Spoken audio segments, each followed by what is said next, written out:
Eto na nga ang part 2 ng ating Europe trip. At ngayon naman, nandito tayo sa Barcelona. Viva España! Fresh na fresh, oh. Tapos yung chocolate, look at that naman talaga, bagong gawa. Kaya lang di kami nakabili kasi ang bilis maglakad ng mga kasama eh. Taray ng lift dito, oh. Talagang mukhang aparador ni Lola. Oh. Tingnan nyo naman guys. Nakakashock. So dito sa Barcelona, kung marami kayo, mas maganda na mag-Airbnb kaysa hotel. So dito, nag-Airbnb lang kami sa may city center lang rin ng Barcelona para sa ganun ay malapit sa lahat. And number one, dapat yung i-consider is malapit sa transpo.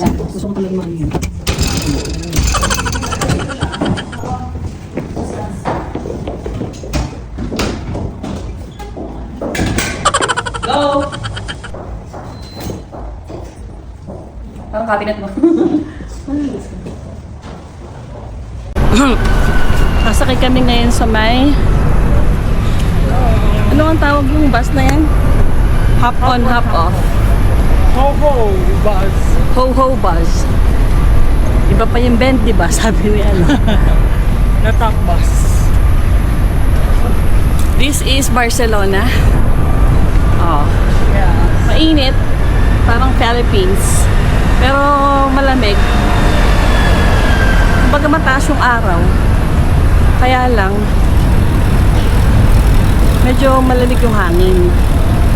Ang bilis ng mga kasama namin ay na parang walang kasama. Buti talaga andyan si Kay. May kasama ako sa ilalim. May kasama sa laylayan. Kasama sa laylayan ng ano. Natsaka na ako. Na-thunderstorm. Talagang asin parang siyang Philippines. And maraming Pinoys. Woof. Ito yung isang nakakapagod dito, yung nagpupunta ka sa mga bus stop. So dito nga kasi is hindi ka pwedeng sumakay kung saan-saan. Kailangan mong hanapin yung tamang bus stop. Ito nga pala guys, yung isa sa mga travel hacks na dapat nyong gawin kung nagtitipid kayo, which is yung sumakay ng ho-ho bus. So ang maganda dito kasi is unlimited na yan for the entire day.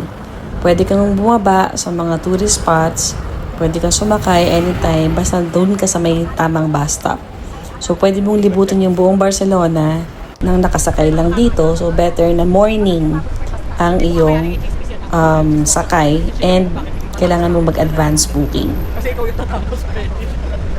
Isa pang advantage ng pagsakay sa ho-ho bus ay yung merong earphones. Ayan yung red. Libre na yan. Kasama na yan sa bus ride mo para marinig mo yung mismong history ng city kung nasaan ka.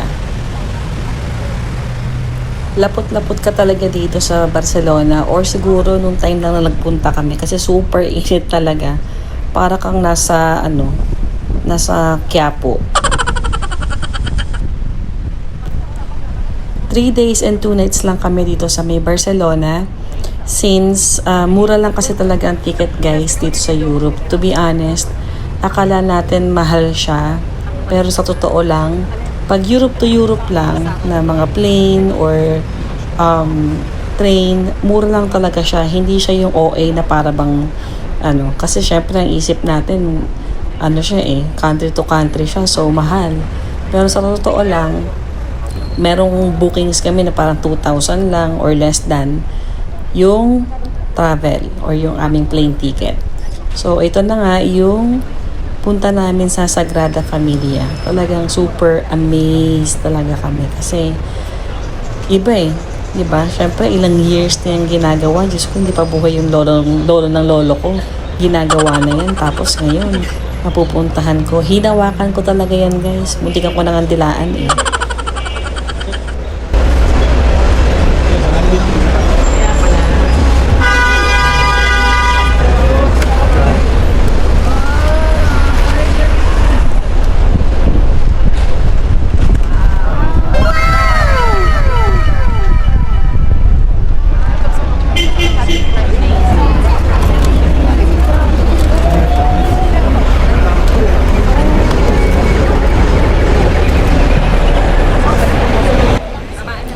So, isa sa mga narinig ko sa audio about history niya is bakit nga ba ang tagal magawa itong simbahan na to.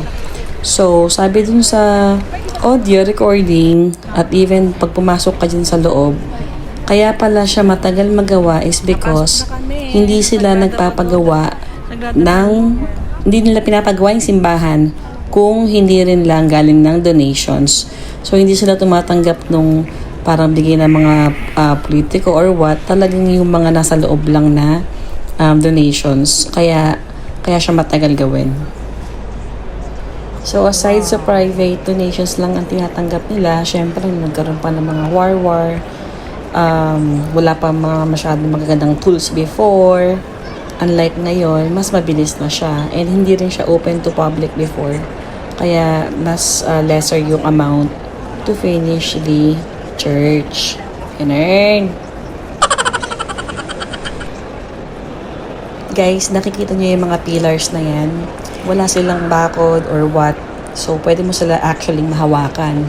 Kaya lang, bawal mo silang hawakan. Pag nakita ka ng staff, sasabihan ka na bawal mo hawakan kasi nga baka ma-sting or ma-chip or what. So, bakit ko alam? Kasi syempre hinawakan ko. So, nasabihan ako.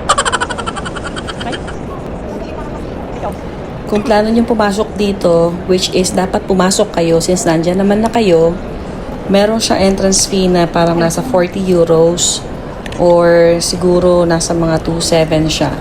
So, kailangan nyo rin mag-advance booking dyan guys kasi mabilis magkaubusan ng ticket and meron lang silang limit na papapasukin per day.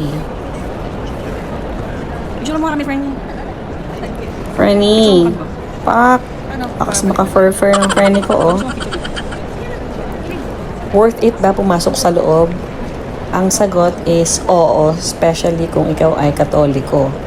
Maliban sa nakatulong ka na makapag provide ng entrance fee para nga sa continuous na paggawa ng church is talagang alam mo yung feeling mo na nabawasan yung ano mo, kasalanan sa mundo. Charot.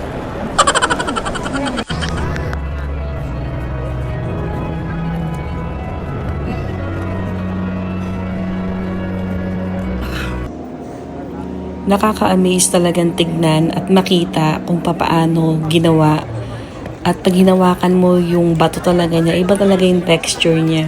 Pati sa mata, kitang-kita mo talaga yung details, talagang lahat talaga yung pagkakaukit niya is talagang kakaiba. As in, parang medieval pa rin until now.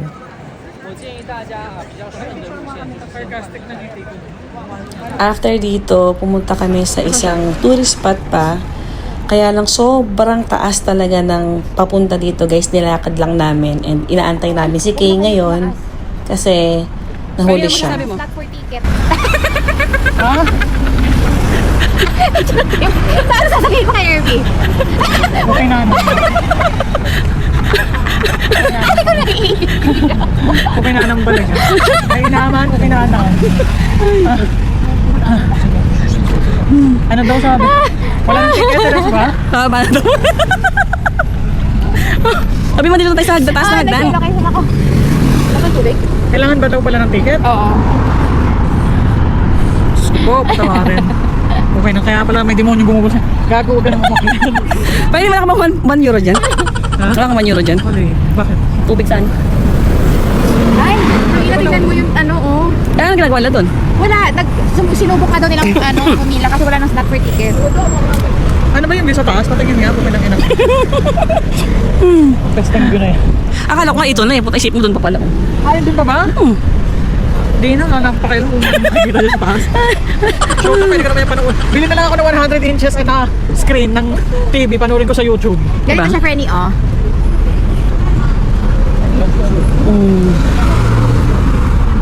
Popogi oh. Popogi gaganda. Ano nangyari sa lahi ng Pilipino? Ay, naku, ang sakit ng tiyan ko, hayop. Sabi na may demonyo bumubulong gagawin ko na kumakain. Punta na kayo dito. Sa Share ka lang, lock ka mo. Share lock ka. Ba't ba tayo pupunta doon? Baka dyan lang sila. Baka may bus na dyan, friend. Tara. Hindi ka na. Kaya mo yan. Nilaban mo na nga pataas eh. Di ba naka 10,000 steps ka, isang taas lang? Does it no bad? Uy!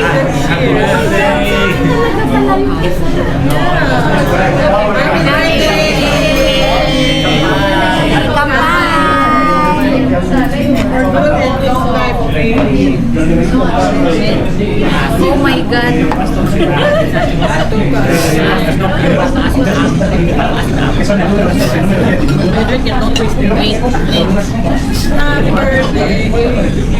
Ayun na, lasing na si mami. Lasing na.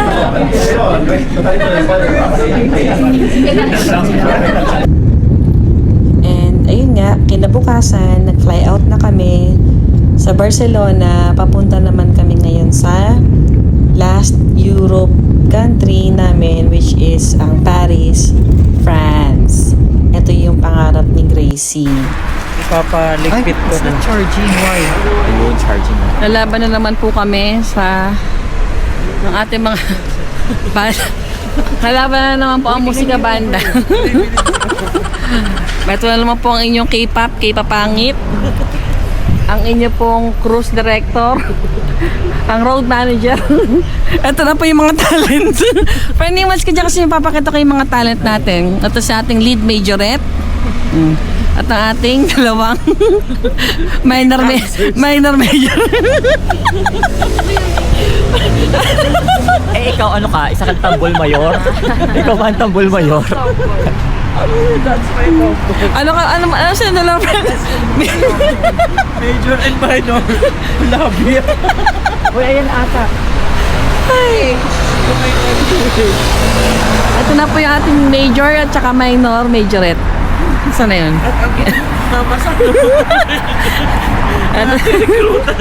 Ito recruiter. Ito bakla. Pak. Pupunta na kami sa Eiffel Tower. Uy, wala palang charge to.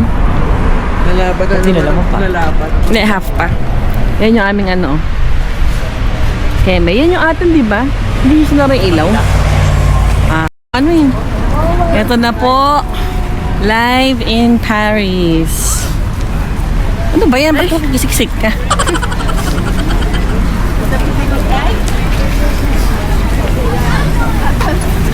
Asan yung si Kay? Ako, friendly, magkakonig ako.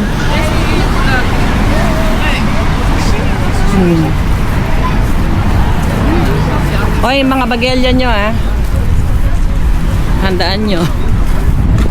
Ayan. Uy, malaglag yan dyan, bula. In all fairness naman talaga, sobrang ganda talaga niya. As in, wala siya sa bucket list ko na babalik-balikan, pero kung papapiliin niyo ako, talagang babalik ako dito. As in. Live na live tayo sa ilalim ng Guinness. Ilang years na ginawa, friend? Magmula 19, 18? 3 years. 3 years in the making yung travel. Yan. Makikita natin ng... Kasi curious din ako kailan siya... Tsaka bakit siya ginawa? Ano ba siya? Nakalimutan ko na nabasa ko na to before eh. Kung bakit to ginawa eh. Oh my God, Freddy, nandito na ako sa plastic. I'm so happy for you, Freddy. Congratulations. Tayo pupunta. Kayo, dalawa na lang mag-kiss. Uy, love kiss din tayo para kay Irby. Uy, yung picture na para kay Irby. Kakainis to eh. Kiss tayo dito. Dito dami na nakakito ka. Uy, gawad kayo lang. Ayun na, pag Bilisan mo, garitin na. Kasi picture dyan sa'yo. Ilisan mo na nalulupat na ako. Lapit ka lang, Aileen. 0.5 ka. Ano Hindi ba ba gagawin? 0.5? Kiss ka lang. Ano? Kiss. Picture to 1, 2, 3. 1, 2,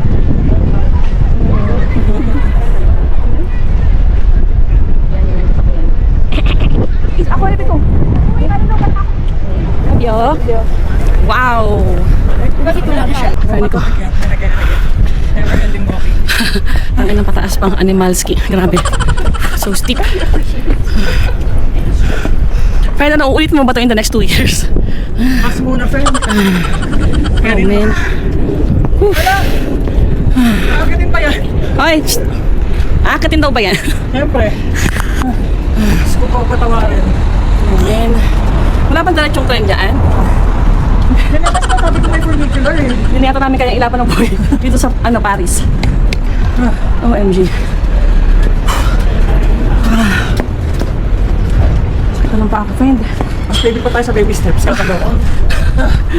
Oh my God. Nabalatan ko kayo kung kami ay umabot din sa taas. Or hindi. Oh my God. Fuck, talaga hindi ko na yata kaya. Buti lang talaga dito si Kay kasi kung wala si Kay, andun na sila oh. Iwan na Kira. Buti mo masabahan pa sa akin. Ano masasabi mo, Franny? Punyeta. Wow. Isa lang tanong ng bayan, babalik ka ba? Not in this lifetime. Nanood na lang ako sa YouTube. Bibila ako ng malaking TV. Mga 100 ano. Nakakitip pa namin ng ano. Pagdano, naiihi yata ako. Whew. Kaya naig pa namin nag-mountain climbing dito. May kaya ba yung... Alam ko may parang funicular dyan eh, wala?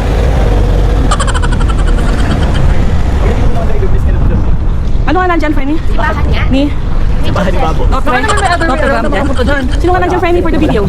St. Joseph na. Hey, Joseph. Secret Heart. Secret Heart. Kasi sa... Hindi siya. SM Baguio.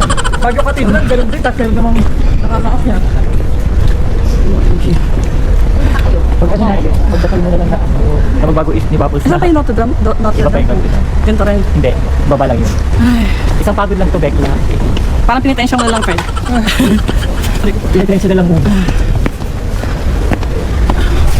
Sabi ko nga eh, kung wala si Kay, ako lang naiwan mag-isa ko. May dalawa kayong lalaglagan dyan. Hala, wait lang. Ani. Sabi mo tanggalin niya yung punyetang earphones niya. Pwede picture mo. Ay, dalawa na nak. Sige mo na.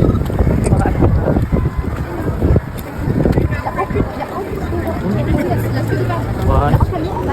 Ay, kung tayo. Bukas, pwede mo kita ka Hindi nga namin magagawa yan, Freddy, nang wala ka. Ano sa mo, friend? Ano ka na huli?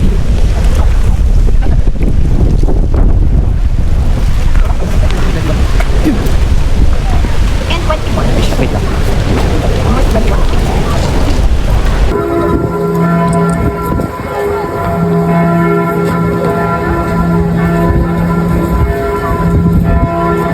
Ano yung story na ito na?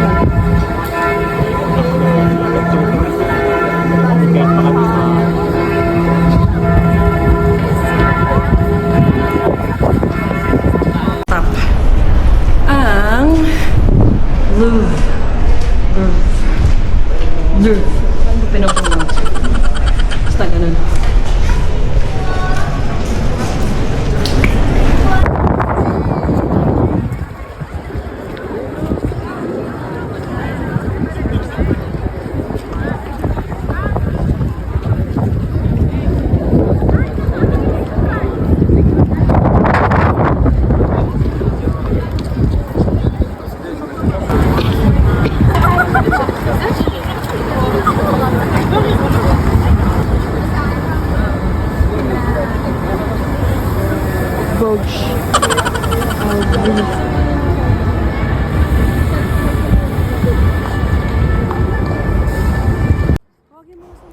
So, syempre, kailangan namin balikan ulit yung Eiffel. Sa umaga naman, super dami naming videos and pictures dyan. And talaga namang sulit na sulit. Ginagawa ng kwento dyan. And for me, it's also a must na sumakay dito sa kanilang yate-yate. Kasi itutour ka naman niya sa buong Paris, mga tourist spot. Ayan yung Notre Dame.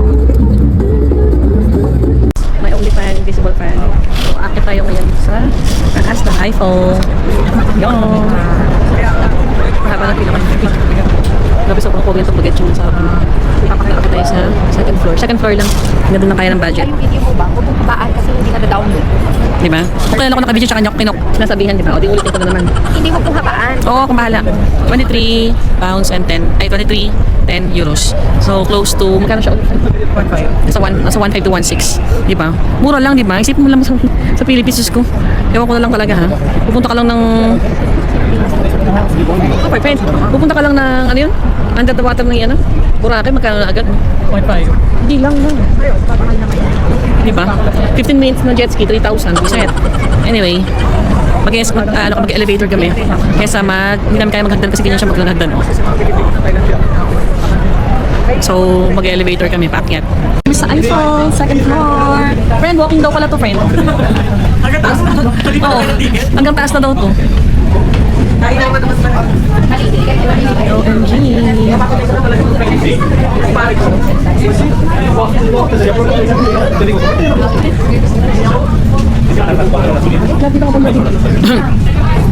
Baka madyunahan tayo sa eksena.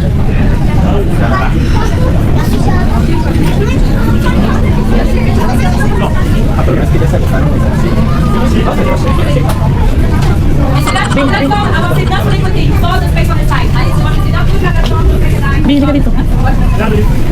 Picture mo din. Picture ako dito.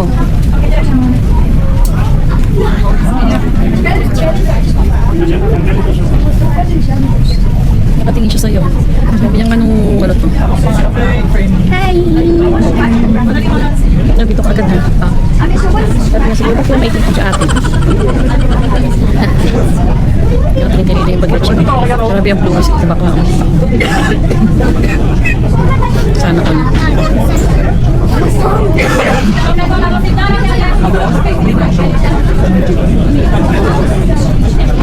Kasi ba tayo dito?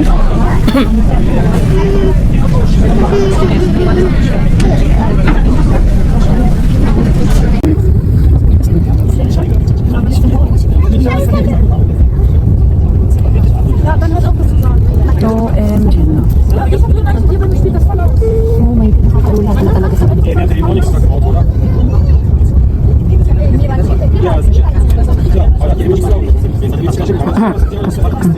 So we'll be stopping here. Diretso sa second. Wow.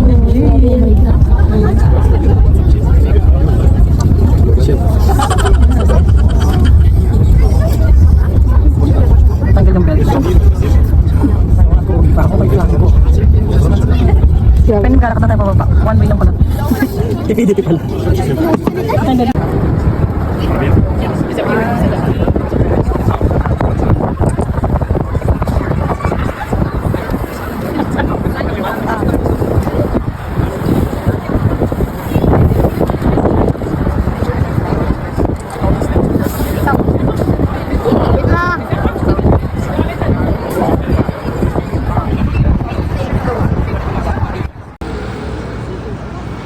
Pakitaan ko lang kayo ng kanya-kanya namin eksena dito ha. Di ba? Napak naman talaga oh. Meron talaga silang designated area dyan na bawal yung kotse kasi talagang pang walking lang siya ng mga turista. O di ba?